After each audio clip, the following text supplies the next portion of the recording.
All right, happy Friday. Happy Friday. Good to see I see a lot of people watching the recording today live as we are putting our YouTube channel together for some of you guys that are very new into the in our organization or just new to the channel. Clear Channel, we started this channel about 3 years ago.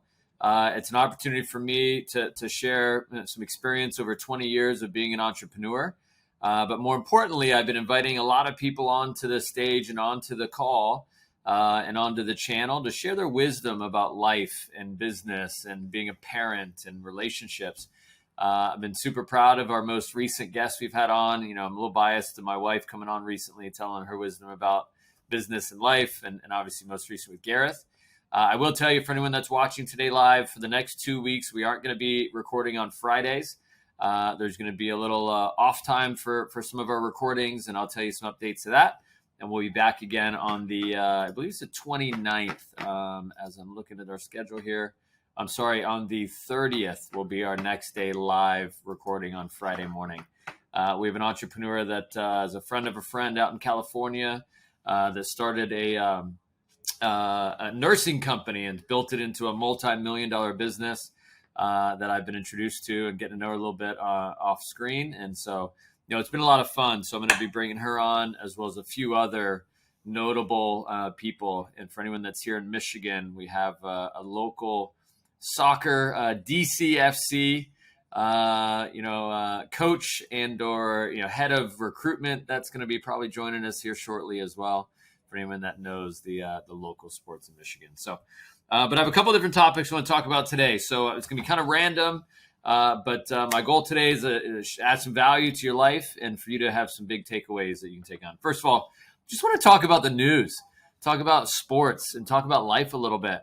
For any of the soccer fans that are out there, I know I'm a big soccer fan. You'll see one of the jerseys up here in my office. I have a few other jerseys of other soccer guys and athletes. But Lionel Messi, probably one of the, if not the GOAT of the game of soccer. I mean, listen, he's 7-time Ballon d'Oro winner, which is the best soccer player on the planet. He was 2-time Golden Ball recipient for the World Cup. No one's ever done that. He's won, hundreds of games. He's scored hundreds of goals in some of the best leagues in the world. And he has decided to take his next move from PSG, one of the biggest soccer clubs on the planet, over to Inter Miami in the MLS. And I can tell you, I have some friends in the soccer business still. And a couple of us have been talking in the last few days about what we heard. And it's been crazy to see what one person can do to a sport and can do to a team and even to a league. But in the last 3 days since the news came to the MLS and came to the US, ticket prices have tripled and quadrupled. Whenever Miami is going to certain cities like Orlando or going to LA, there's a lot of games that are filling up and filling up quickly. I know one of my best buddies growing up in high school has season tickets sitting right behind the goal in Miami and for the Inter Miami team. So I'm pumped because I know he's saying I got to come down and see a game, and I for sure will be. But it's interesting how this all went down, right? And what's happened. So he declined $1 billion offer from a team in Saudi Arabia. So for 2 years, he was supposed to go to Saudi Arabia for $500 million a year. What he said, and also Barcelona, the team that he played for before, which really he made his name. He grew up in soccer and the sport in Barcelona. The interesting thing is they weren't able to entice him to come back because they're in financial problems. They have issues financially. And so Messi is quoted in saying that I didn't want to go back to a club that had problems financially. And to me, because again, I look at everything about life and business, and I just kind of think about, wow, the most important player in the game of soccer doesn't want to play for you because you don't make great decisions financially.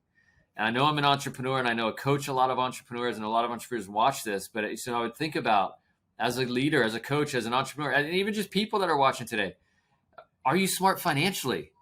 There's going to be people that may or may not come in your life that may come in and see some of your choices and see some of the things you do. And if you're strong financially and you make good financial decisions, then you're probably going to attract people that want to do the same, that want to, do good things. People that have all these flashy cars and all this crazy stuff, and they're always kind of putting things in your face and whatever. I've found that those people don't always have all the finances, and it's like there's a good book to read called the Millionaire Next Door. If you haven't heard of it, I would definitely pick it up. So anyways, Messi going to Miami, I think that's kind of crazy. I'm pumped because I'm a soccer fan, and I'm excited to see what he does for the sport of soccer in America. And because something's got to change. I know there's players nowadays, and I know this because of my kids, and I know my brother and a good friend of ours that played at Penn State was over last night. And we're talking about how the game of soccer, it just costs too much money for kids to get involved, literally thousands of dollars to get involved with the game of soccer. And that kind of prevents us from being some of the best on the planet, in my opinion. And then you go to golf. And you got the PGA Tour, and you got the Live Tour. Some money from the Middle East is trying to get into golf, and there's this whole thing that went down over the last 3 years. For you guys that watch golf, some of the players essentially left the PGA Tour to go over to this Live Tour. Some of them got $100 million just to sign. Some got $500 million to sign. And then there's some PGA Tour members that, some of the bigger names like, Tiger Woods and Rory. And they said, no, I'm not going to go play on this tour and go away and go for the money. And there's a big litigation that was going on because of the, Live Tour is doing certain things that the PGA didn't like. And the PGA didn't want the Live Tour to be involved. And in the last 24 to 48 hours, it's come out that now they're joining forces. And the PGA Tour, I asked my buddy Jared here in the office because he follows golf, like crazy, similar to how I follow soccer.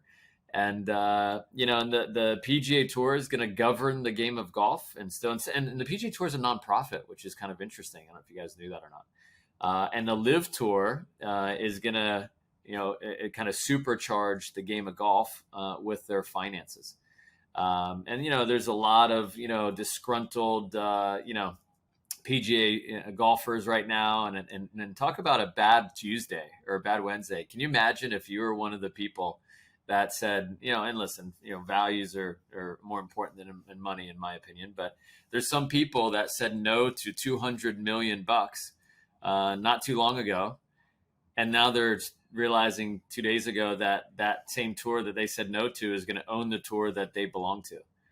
And it's, kind of crazy, just kind of crazy. But, I'm excited to see, I'm interested to see kind of what that does with the game of golf and what that does for people that like the game of golf. Because, again, there's going to be people that are upset. I've found that in leadership and in life. You're not going to make everybody happy, and that's not the goal. The goal is to come through for the people you care about the most and doing the right thing. So the last thing I'll talk about is these wildfires in Canada. So for you guys, if you haven't been paying attention, there's a massive wildfire going across Canada right now, and there's some parts of the Northeast and even here in Michigan where the air quality isn't the best. I saw a picture of New York City and Boston, where it's literally a massive haze over the city and everything else. And it made me think of a story I heard when I thought of the wildfires. But there's this wildfire. There's the story of Mann Gulch is the name of the wildfire. But I looked it up even. And there's people called fire jumpers. And I don't know if you guys know what fire jumpers are, but they're apparently like firefighters where they go and get dropped into the fire, and they're the ones that are trying to contain the fire and kind of force the fire certain ways. And I looked up how much people make a year in the state of Michigan if they're a fire jumper, if they're work with these wildfires. But their salary is $27,000 a year. Again, consider the source. I don't believe anything, or not anything. I don't believe everything I read online. It's a kind of just a helpful tip. But apparently they don't make a ton of money, and they're kind of risking their lives. And this story about Mann Gulch is years ago. There's a wildfire, and they drop these people in to kind of protect the water, kind of get the wildfire to go away from the city and away from people. And the winds, based on what was happening that day, kind of turned the fire around and kind of made it going back up the hill in which where these fire jumpers were. And it was moving so quickly that everyone that had their equipment or anything else, they just started taking off running. They couldn't, the fire was just moving too fast. And unfortunately, some of these firefighters and everything else weren't fast enough. And as they're moving, there's a few people that were kind of leading this group of 10 or 12. And as unfortunately a couple people, the fire started catching them, there's 3 of them that stopped and convinced 3 others while everyone else was running to stop and to turn around and to actually dig in the land and kind of spread out all the land so there's nothing the fire could actually catch onto. And they spread it out in a real big round circle, and they actually laid down. They leaned into the fire. And the concept was they knew they weren't going to outrun it. And they actually leaned into it. And then next thing you know, this fire went over them and didn't actually catch fire where they were laying down. And eventually over time went through. And listen, they had a lot of issues because they engulfed a lot of smoke and whatever. But it was a very interesting strategy, right? And when I think of life and I think of business and I think of these moves when it comes to soccer and it comes to, the PGA, there's an absolute strategy to build your business and to build your career. So if you're new into, in the sales, you're new into, a role, and maybe it's a leadership role or whatever, the first thing I would start with is me, right? What are my strengths? What are my weaknesses? And I would ask people, hey, and if I'm new in training or I'm new into a role, hey, what are some things, if I'm in this role for a week or so, I'm in this role for a few days, hey, can I get your feedback? I've learned that the idea of humble pie is a massive opportunity for you to learn. And the more you eat humble pie, not a pecan pie, not apple pie, whatever, the more you eat humble pie, the better it is for you. So I wanted to share some of that. It's interesting kind of the, what's happening in the planet right now. Some of the stuff is just kind of crazy. I'm obviously super pumped when it comes to the soccer world, because we got the 2026 World Cup that's coming to the US of A. And one of my biggest dreams is that the US actually wins a World Cup in my lifetime. If that happens, then I'm good. I can tap out. I'm good to go. And I know I'll be in the stadium if that ever happens. So, but listen, it's June. It's June. And I want everyone to take a second, if you're watching this live or if you're watching it, on, on the playback on our channel, I want you to take a second and think back to January. So you're about 5-6 months into the year. You're almost halfway through your January 9th, right here at the end of this month. It's going to be 6 months into your year. And back in January, we all had, I would assume, a goal. Some people call them New Year's resolutions. Some people call them hope. Some people call them things they want to accomplish, things that they want to do this year. And, a friend of mine on our call yesterday, if anyone was on that call, said, what you should do, a good exercise, and this is absolutely something, if you haven't done it before, I know I've personally done it, is you should take 5 to 10 minutes. And if it's, you pause the video right now and you do this right now, I'd highly encourage you to do it, is take 5 or 10 minutes and write down things you want to do with someone you love. And for me, it's my boys. I remember years ago as my wife and I were, trying to have children, and it was such a hard thing that we went through, and we're incredibly blessed to have 2 boys. But when we started having kids, I started thinking a lot more about my legacy. I started thinking a lot more about how I really wanted to show up in my life and my business and for my family. And, this YouTube channel, and I don't share this often, and this is probably shared twice on the channel. This is the second time.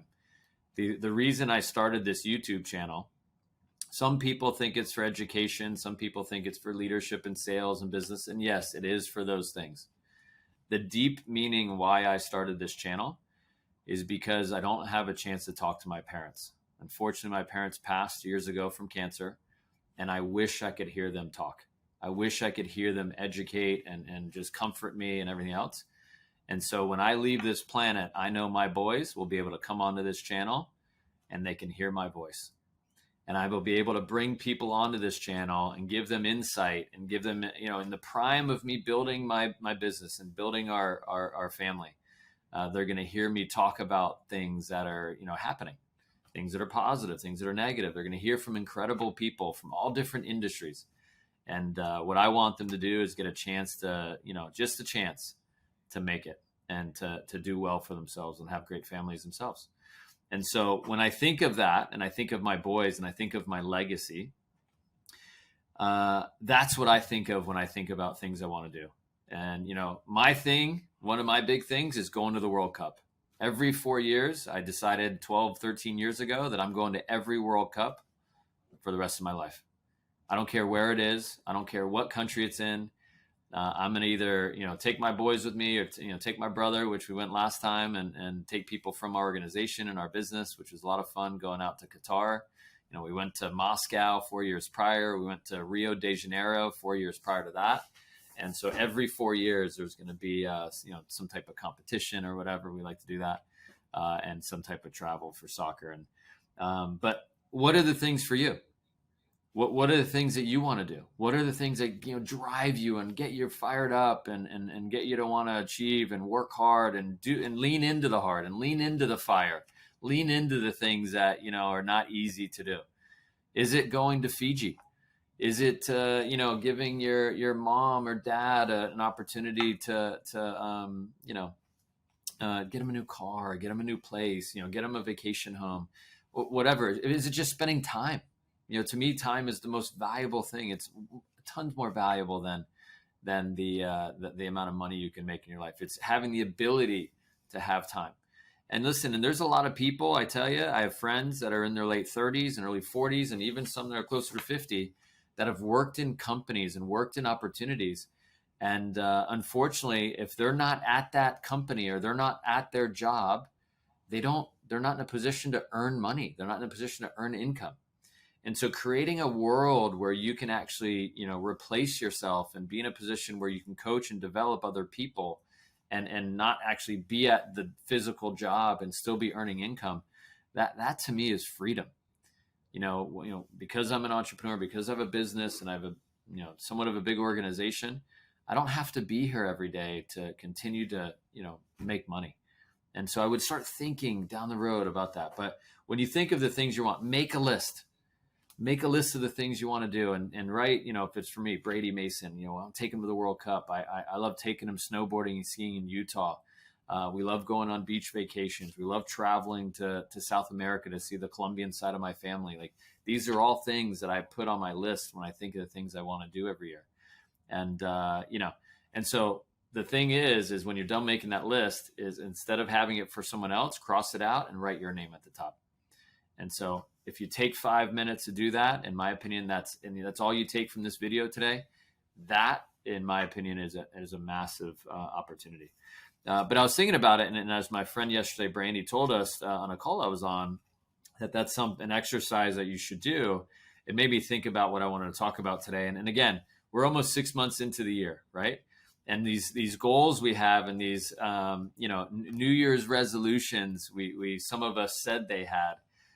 Most people, if not 98, 97, there's a very high percentage of people that have not even thought about a New Year's resolution, that it was over in the first 3 weeks of the year. There's some people that wanted to stop drinking, or they wanted to stop, vaping, or they wanted to exercise more, drink more water, whatever. There's so many things that people do with their New Year's resolutions, and they forget about them. So my point today is you're halfway through your year. Are you going to continue on this path of possibly succeeding? And I'm not saying it's just a negative. There's a lot of people that are super positive, that are sticking to their routines and that are sticking to the things that they're doing to fill themselves up. And you got to think to yourself as a measuring stick from 6 months ago till today. Have I made progress to the things that I want? Things that I really want, the things that I really, truly want to accomplish. And if I haven't, then okay, wake up. Wake up. Like, you have 6 months left of your year that you can actually do something about it. And you can actually make changes, and you can actually make progress. And so, and it starts with understanding there's a difference between decisions and conditions, right? So there's so many people that wait for the perfect scenario. They wait for the perfect condition to actually try to succeed. When most often the conditions will never be perfect.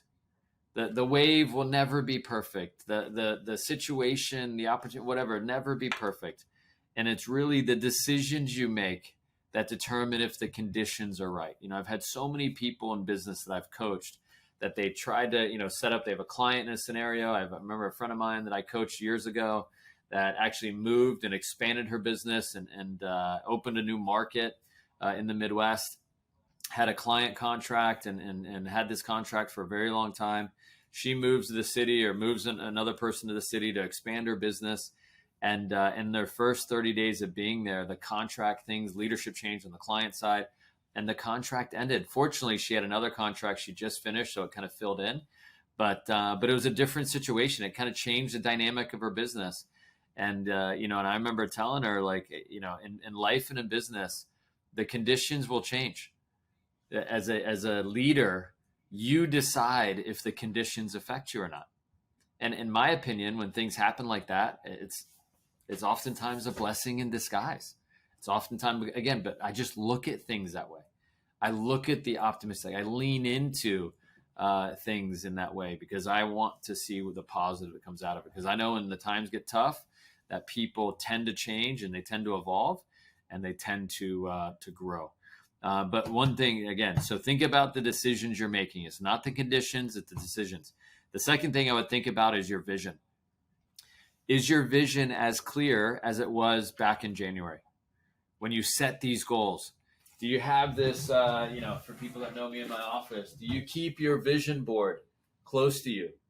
Do you look at it, right? Do you remind yourself of why you're doing what you're doing, right? Do you do things? And listen, if you didn't do a vision board, do one. You got 6 months left, right? There's no better time to plant a tree than today. The second best time was 20 years ago, right? So do it today. You're gonna if you do your vision board today, great. Next 6 months, you can make some moves, and so you got to make sure your vision is strong. And the second thing I would say is write it down, right? Write down your goals. Take steps because you got to have your brain. It's both sides of your brain have to be connected to what you want to do, right? It's not just seeing it, but it's writing it down. It's getting uncomfortable. It's eliminating that self-doubt that you may have to accomplish your goals. And then number 3, once you get your vision right, you're writing it down, you got to get the right people in your corner. You got to get the right mentors. You got to get the right map of strategy of how you're going to get there. You got to adopt and or remove some of these negative mindsets and plant in the positive mindsets. My buddy Jason in the office ran a meeting the other day about the mind and how it's going to grow whatever you water, right? And if you have negative thoughts and you grow those negative thoughts, and you're going to be negative.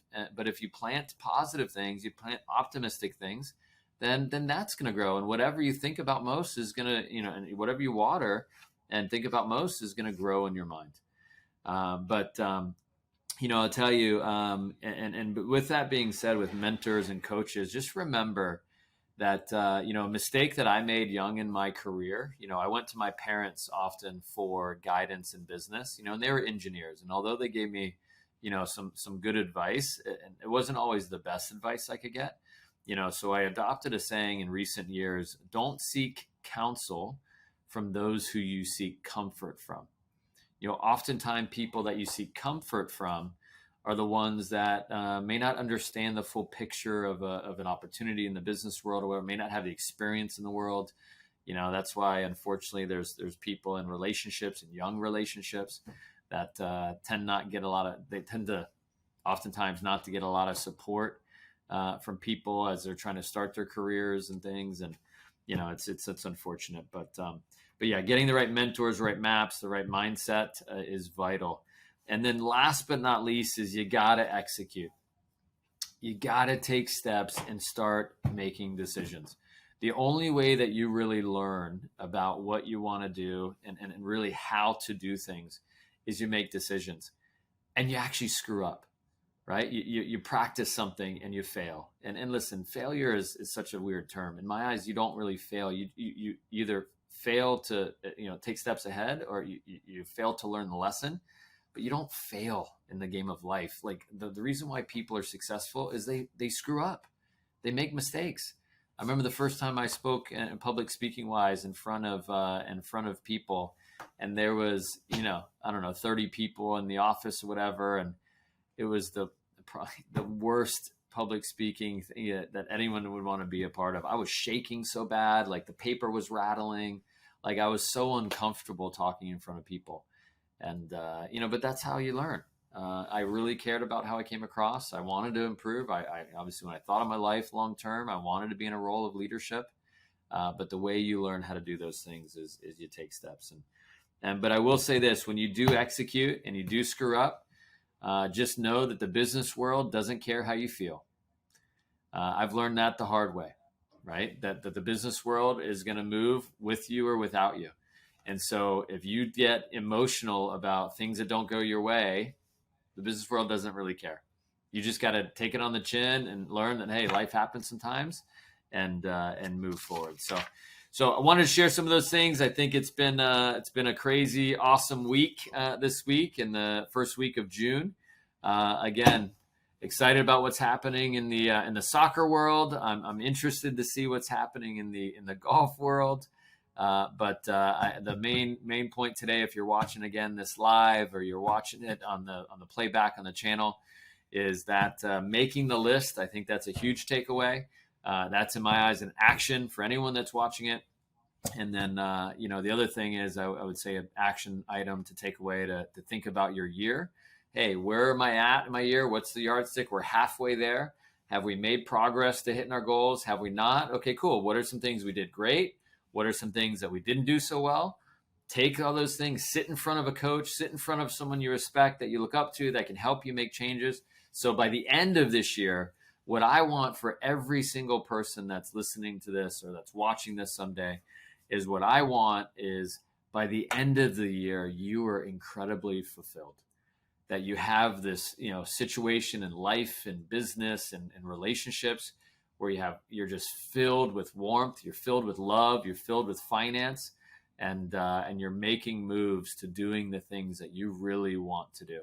And you have the freedoms to do that through some decisions. And you may not have all of them quite yet because it takes time. It takes 15 years to be an overnight success. But, in my opinion, that if you take the time to think about, hey, what have I done? What can I do? What changes can I make? It would be hugely positive for you. So if you haven't subscribed, please subscribe. Follow us, obviously, on YouTube, Clear Channel. You can jump on Instagram and all the other ones, TikTok and everything else if you want to follow me directly. But looking forward to sharing more great people with you here in the upcoming weeks. But have a great day, guys. Take care. Thank you.